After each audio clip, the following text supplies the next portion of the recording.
Bismillahirrahmanirrahim. Assalamualaikum warahmatullahi wabarakatuh.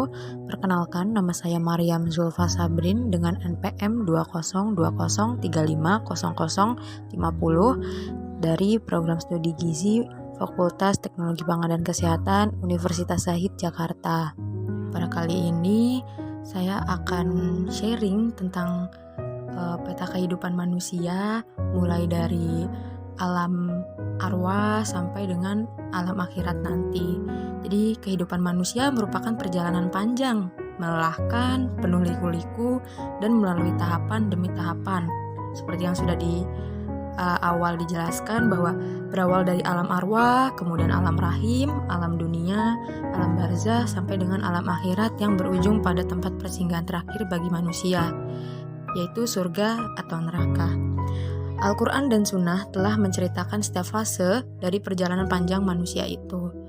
Baik, untuk yang pertama ialah ada alam arwah.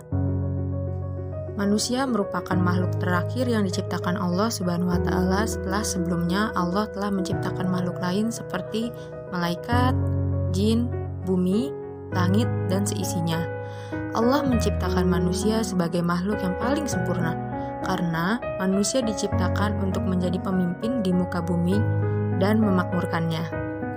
Di alam ruh ini, Allah membuat perjanjian dan kesaksian dari calon manusia, yaitu ruh-ruh manusia, sebagaimana disebutkan dalam Al-Quran di dalam surat Al-A'raf ayat 172, yang berbunyi, "Dan ingatlah ketika Tuhanmu mengeluarkan keturunan anak-anak Adam dari tulang rusuk mereka, dan Allah mengambil kesaksian terhadap jiwa mereka seraya berfirman, 'Bukankah aku ini Tuhanmu?'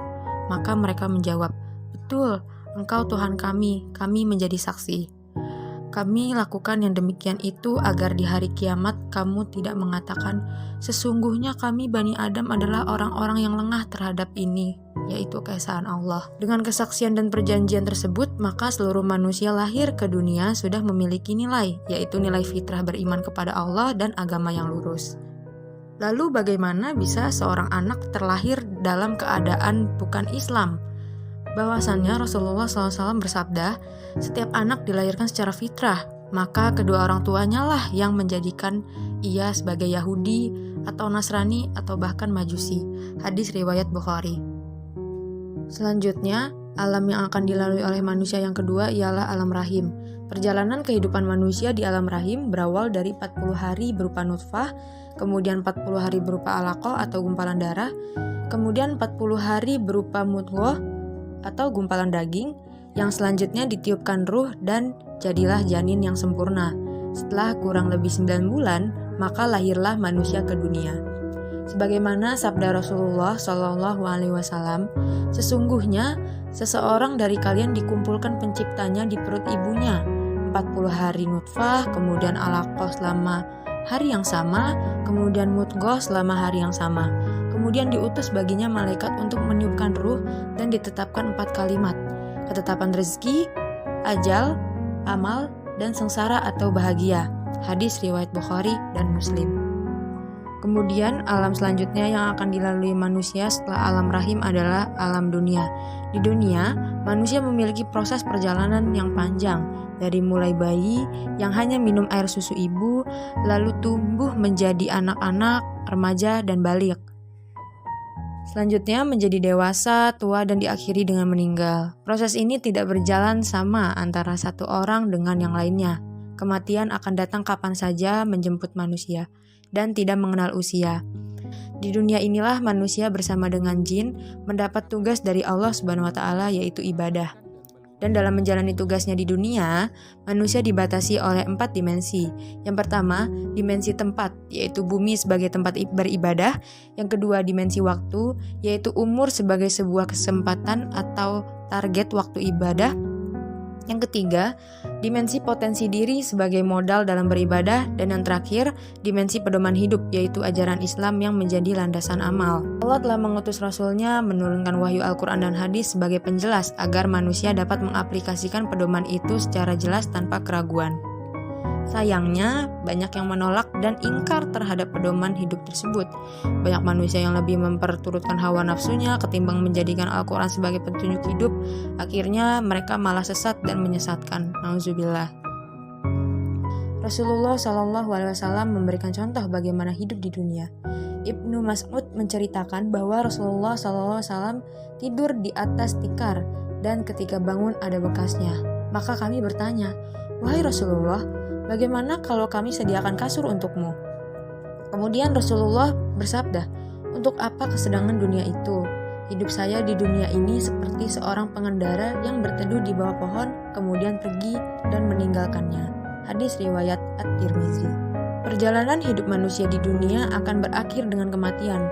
Semuanya akan mati, apakah itu pahlawan ataukah selebriti, orang beriman atau kafir, pemimpin atau rakyat, kaya atau miskin, tua atau muda, lelaki atau perempuan. Mereka akan meninggalkan segala sesuatu yang telah dikumpulkannya. Semua yang dikumpulkan oleh manusia tidak akan berguna kecuali amal solihnya. Kematian bukanlah akhir dari segalanya. Bukan pula tempat istirahat yang panjang, tetapi kematian adalah akhir dari kehidupan di dunia dengan segala yang telah dipersembahkannya dari amal perbuatan untuk kemudian melakukan perjalanan hidup berikutnya. Fase berikutnya, manusia akan memasuki alam kubur atau alam barzah. Di sana mereka tinggal sendiri, yang akan menemaninya hanyalah amal mereka sendiri. Kubur adalah taman dari taman-taman surga atau lembah dari lembah-lembah neraka. Manusia sudah akan mengetahui nasibnya ketika mereka berada di alam barzah, apakah termasuk ahli surga atau ahli neraka. Al-Barra bin Azib menceritakan hadis yang panjang yang diriwayatkan oleh Imam Ahmad tentang perjalanan seorang setelah kematian. Seorang mukmin yang akan meninggal dunia disambut ceria oleh malaikat dengan membawa kafan surga. Kemudian datang malaikat maut duduk di atas kepalanya dan memerintahkan ruh yang baik untuk keluar dari jasadnya. Selanjutnya disambut oleh malaikat dan ditempatkan di kafan surga dan diangkat ke langit.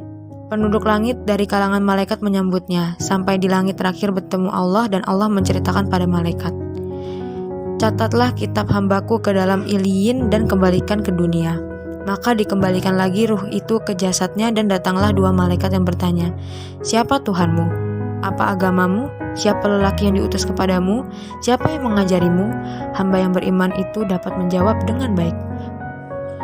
Dan perjalanan yang paling terakhir ialah perjalanan alam akhirat. Kehidupan hari akhir didahului dengan kejadian kiamat, yaitu hancurnya seluruh alam dan semesta. Peristiwa setelah kiamat adalah mahsyar, yaitu seluruh manusia dari mulai Nabi Adam alaihissalam sampai manusia terakhir dikumpulkan dalam satu tempat yang sama. Di sana manusia dikumpulkan dalam keadaan tidak beralas kaki, telanjang, dan belum dihitan. Saat itu matahari sangat dekat jaraknya sekitar 1 mil, sehingga mengalirlah keringat dari tubuh manusia sesuai dengan amalnya.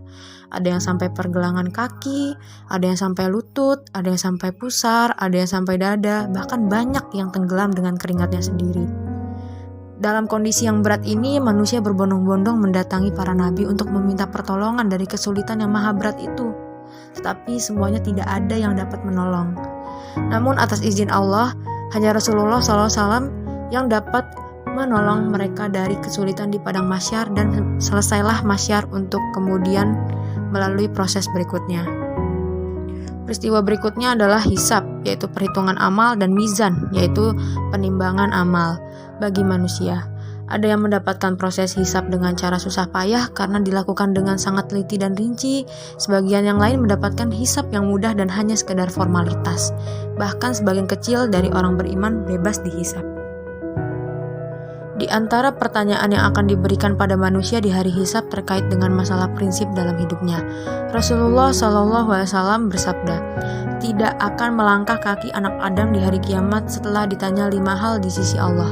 Tentang umurnya untuk apa dihabiskan, tentang masa mudanya untuk apa digunakan, tentang hartanya dari mana mencarinya dan kemana menginfakkannya, dan apa yang diamalkan dari ilmunya." Hadis riwayat At-Tirmizi. Di masa ini juga dilakukan proses kisos. Orang yang dizolimi mengkisos orang yang menzolimi. Kejadian selanjutnya, manusia harus melalui Shirat, yaitu sebuah jembatan yang sangat tipis dan mengerikan karena di bawahnya neraka jahanam. Semua manusia akan melewati jembatan ini dari mulai yang awal sampai yang akhir. Shirat ini tipis, lebih tipis dari rambut, lebih tajam dari pedang, dan terdapat banyak kalajengking. Kemampuan manusia melewati jembatan itu sesuai dengan amalnya di dunia. Ada yang lewat dengan cepat seperti kecepatan kilat, ada yang lewat seperti kecepatan angin, ada yang lewat seperti kecepatan burung, tetapi banyak juga yang berjalan merangkak. Bahkan mayoritas manusia jatuh ke dalam neraka jahanam. Nauzubillah min zalik. Pada fase yang terakhir dari perjalanan manusia di hari akhir adalah sebagian masuk surga dan sebagian masuk neraka. Surga tempat orang-orang bertakwa dan neraka tempat orang-orang kafir. Kedua tempat tersebut sekarang sudah ada dan disediakan. Bahkan surga sudah rindu pada penghuninya untuk siap menyambut dengan sebaik-baiknya sambutan. Neraka pun sudah rindu juga dengan penghuninya dan siap menyambut dengan hidangan neraka. Al-Quran dan Sunnah telah menceritakan surga dan neraka secara detail.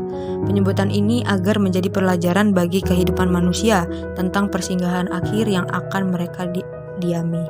Allah akan memasukkan hambanya ke dalam surga dengan rahmatnya, dan surga adalah puncak dari rahmatnya.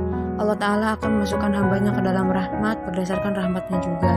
Disebutkan dalam hadis sahih, sesungguhnya Allah Ta'ala memiliki 100 rahmat. Diturunkan ke dunia 1 rahmat untuk jin, manusia, dan binatang. Dengan itu mereka saling simpati dan kasih sayang. Dengan 1 rahmat itu pula binatang buas menyayangi anaknya.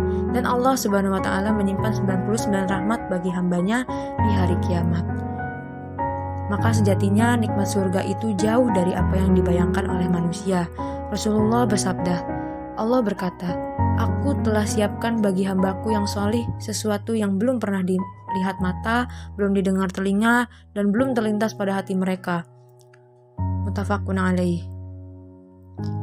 Apakah akan kita hanya berpuas diri dengan mengejar 1 rahmat Allah yang dibagi-bagi untuk seluruh penduduk dunia, sementara kita melalaikan 99 rahmat yang tersisa? Semoga kita termasuk dari sedikit orang yang berpikir. Terima kasih telah mendengarkan dan menyaksikan video ini. Kurang lebihnya mohon maaf. Wassalamualaikum warahmatullahi wabarakatuh.